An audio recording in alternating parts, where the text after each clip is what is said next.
Last year you told us your father came over on one of the boats and cleaned the boats that you now Right, command. and that is a true story, and it's really an inspiration to people who come to the United States for immigrants, because I'm a first-generation American citizen. My father had joined the Navy because he needed an opportunity. There was economic depression where he was from after World War II in the Philippines, and the military was an open door for him, but because it was a segregated military at the time, the only thing that he was allowed to do, not that he couldn't do, but was allowed to do was basically be a cabin boy and clean staterooms. But you know what? He was proud to do it.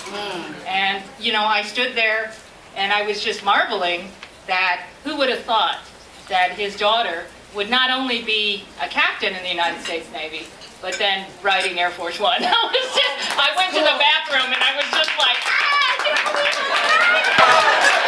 I was making the little selfie videos, and they're like, you can't take pictures here. And I'm like, well, I'm gonna go to the bathroom and just get the pictures. So. But it's an experience. When I went with President Clinton, and we don't get up there often, so they have these little white telephones, and they say they connect you. They say you can call anywhere in the world, and so I picked it up, and you try to act like you've been there before, right? I was like, Mom, do you know where I am? So my brother was like, girl, go in the bathroom, take everything they got.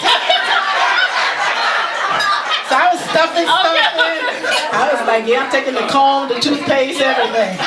So it's a fascinating experience. So your assignment was to do what?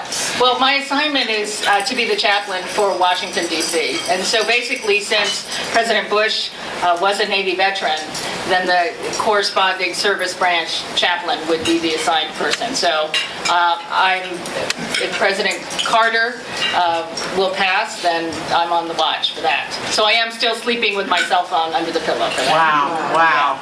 Now you're a mother of 4. That's correct. Married, Navy captain and chaplain. So when do you find time for self-care for Judy? Right now. Just carving out those sacred spaces when you can, and finding the fun, the fellowship when you can, and just connecting with other people. And you might not have a lot of time to do it, but it's not the right quantity of time, it's the quality of time. And I like what you said, like you have connections with people and you may not have known them very well, but your soul is refreshed just to be in the room. And I think that's an important piece. So you were one of the first provost members from this area. Yes. Actually, you wrote the check, and I was so glad. So you get a high five. Okay, all right. Why do you think it's important? Because it gives a voice, and just a gathering that celebrates each other.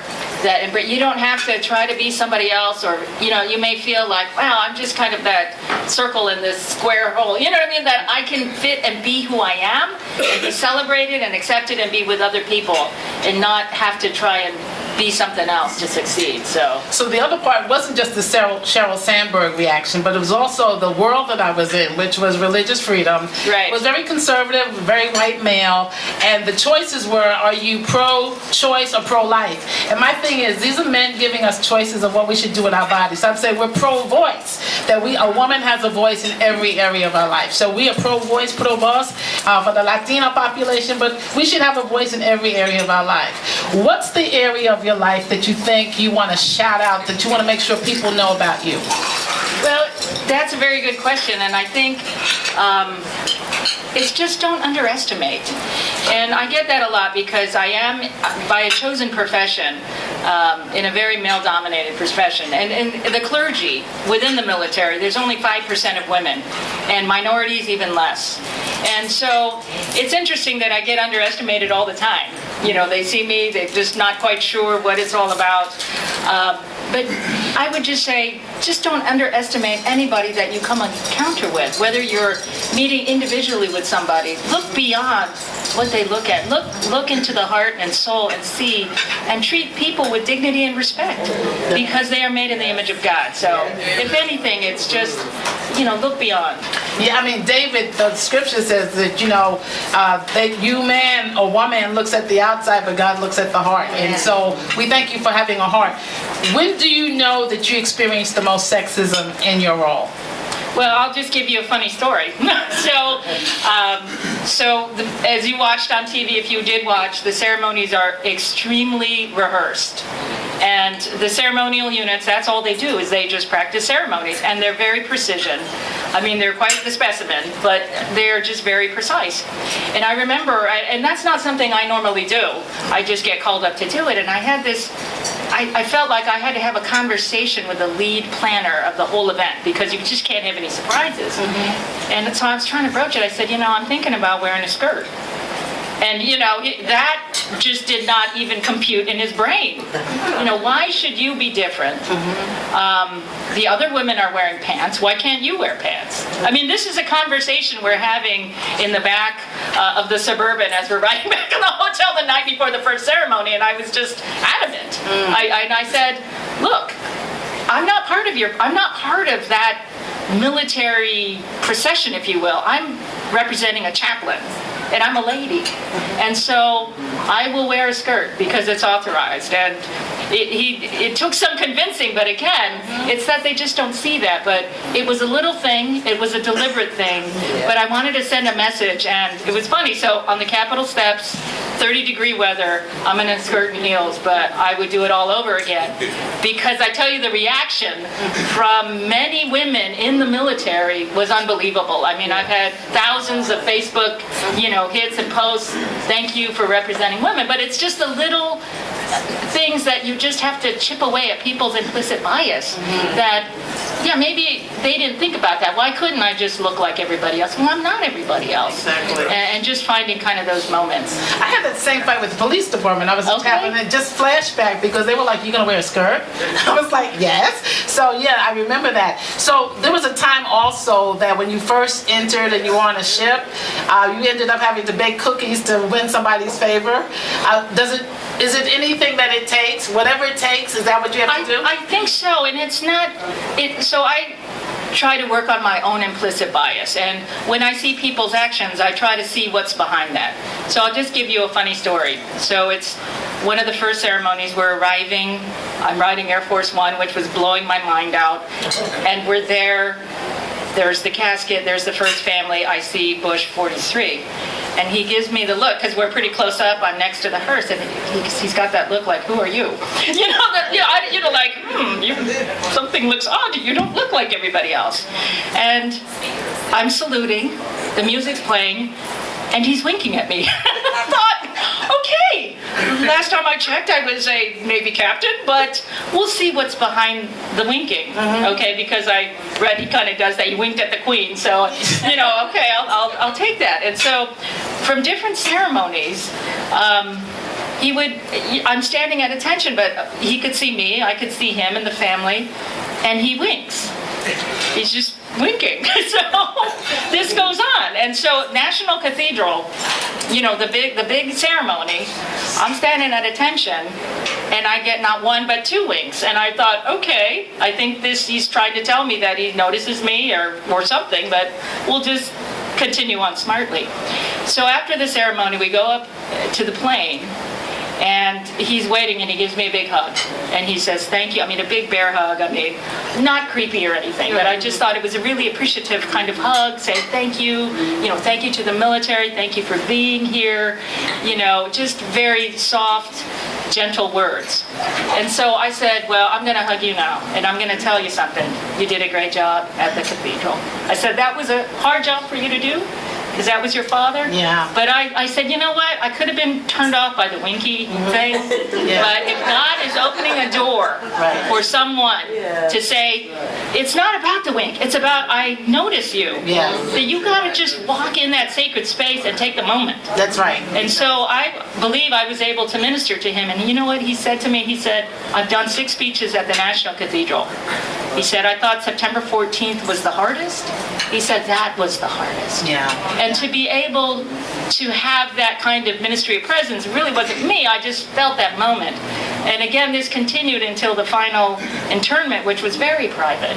But did you have to go through all of them? All a dozen ceremonies. I rode with the family, rode the train, all of that. But it was, for me, if I thought it was about the ceremonies, I would have missed it as a minister of the gospel. Like if it was just about pomp and circumstance and no one went to salute, I would have missed that. Yeah. Because that was just the door. That was just to get you in. But what are you going to do? What are you going to bring to the table once you get in there? That's a great question. Yeah, so And so there's two other clergy, and they're men, they're not, so I go up and there's 43, 5 feet from me. And I tell you, the strain on that family, dozens of ceremony in the public eye, they can't grieve. Right. I mean, every moment is on camera. But they begin to grieve. And to have this former president of the United States crying on my neck, and just beautiful words of what the presence of a chaplain meant, maybe me specifically, I don't know, but I just stepped out of it and said, when God calls you, you got to be where it matters, when it matters. You got to bring something that matters, and just to be able to minister. And I thought that was my takeaway. So it's not about the plane. It is, but it isn't. But it is. It just gets you there, right? It just gets you there. Exactly. And so I think I was able to minister. And, I told the lead planner, I think I was the right chaplain. I wasn't seeking this job, but it was just at the right moment. So I'm just thankful. And so now it's just, you just got to bring it. So there's a scripture in Jeremiah that says, before I formed you, I already destined where you're going to be. So at this particular moment, did you feel that this was a destiny moment? It was a destiny moment because I think it opened some doors, not just with individuals, but spiritually for me, because it doesn't faze me now. Like if you, whatever position that you are, let me see you how God sees you. Yeah. You know what I mean? Like, let me see you in that vulnerability. What is in your soul that maybe I can help with, that maybe God has given me a word to you for? Awesome. And not be so just kind of intimidated by it all. Exactly. You just got to bring it. Exactly. Similarly, when Coretta Scott King died, I went down to be with Yolanda because she's my friend. She's my best friend. I went to be with, and I ended up officiating her mother's funeral. But it was one of those moments you're like, God definitely ordained this. So 43 was there. It was 4 presidents of the United States came in, Congress, and everybody came from all over the world. But I got to know him. He winked that day too. Okay. So that's just kind of his signature. But he was like, so when do I speak? I was like, am I going to speak? I said, you're the president of the United States. You will speak. You will speak. But it was just, I got to see a humorous side of him, and I saw a little boy side of him that was just not always, I'm the president, I'm large and in charge, but I'm also human, and I need some, I need some human touch. And so that's what you brought, a ministry of presence. So what would you say, in that moment, what you brought to the table? What do you bring to the table in life? What do you bring to the table? Well, I think there's something to be said about a ministry of presence, because when I thought about it, every time that family looked at the casket, I'm standing next to it. And so I thought, well, what a privilege just to represent the divine. I don't even have to say anything. But just the fact that every time that the casket was there, I mean, even my plane, even my seat on the airplane, I sat next to the casket. I sat next to 41. And it broke my heart that people waited in line 8 hours in the rotunda just to see. But I sat next to that was my assigned seat. And so I think that ministry of presence, you don't even have to speak a word. You don't even have to do a thing. But just that they know that you represent the divine is powerful. That's powerful. It is symbolic. It is, and in that moment that God gives you where you can speak the word or do the deed, how much more powerful would it be? They knew, they saw. And so I think I just want to be more aware of what that ministry of presence is. So, you've been with the U.S. Navy many years. You're a mommy, you're a wife. You've been on Air Force One. You've accompanied number 41. You've been with 43. You've had a wink. You've had all of that. What's on your bucket list? What haven't you done that you just wish you could do? What's on your bucket list? I would love to meet Michelle Obama. You know how hard it was not to even just pull out the camera at the cathedral and go, Michelle! So that's how. So if you got some kind of connection there, we'll see what we can do. And what's your number 2? I think the number 2 is just be still. and just be still and quiet in the Lord and see what's next. What fun thing would you like to do that you don't do often? Probably go to the spa. So there you go. All right. Okay. All right. Well, can you look in the camera and just Okay. say, I'm Captain Judy Malana, I'm a member of Pro Voice, and can you say one thing you would want women to remember about you? Okay, so I'm Judy Malana. I'm a member of Pro Voice, and I would just like you to know that whatever God has for you, God has for you. So go in, all in, head first, deep dive, because when God opens the door for you, nobody's going to shut it.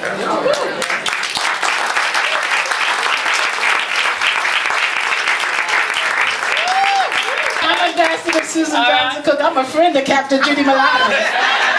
I love Pro Voice. So Okay. we're going to take 2 questions from anybody in the room. Just stand with your loud voice, and Glenn's going to shoot the camera around your way. Any questions for Captain Judy Malana or me? We have time for 2. Please stand. This is Hattie Washington, author of Miss Hattie's famous cookbook. And what's your question? And we want not the Sermon on the Mount. We want the Jesus wept. Okay. Just curious, while you were sitting there with the casket all of that time and you're in the presence of God, what is the expression?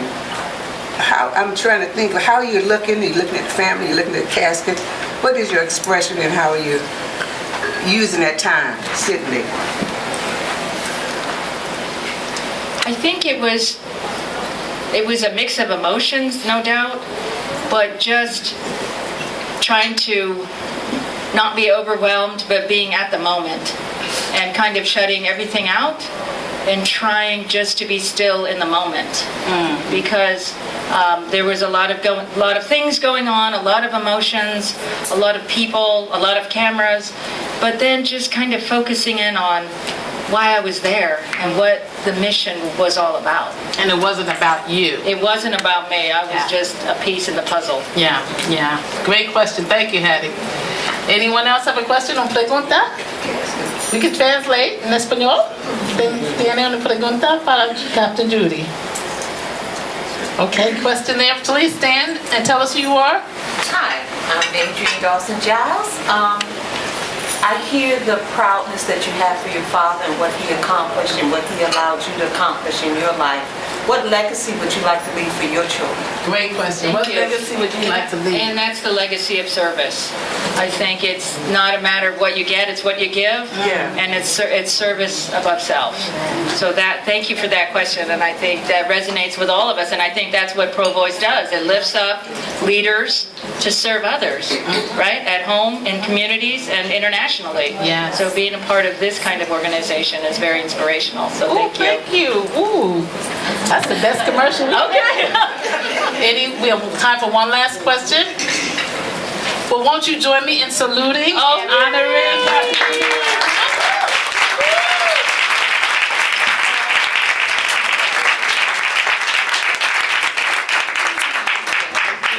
Thank you so much for your time and your service.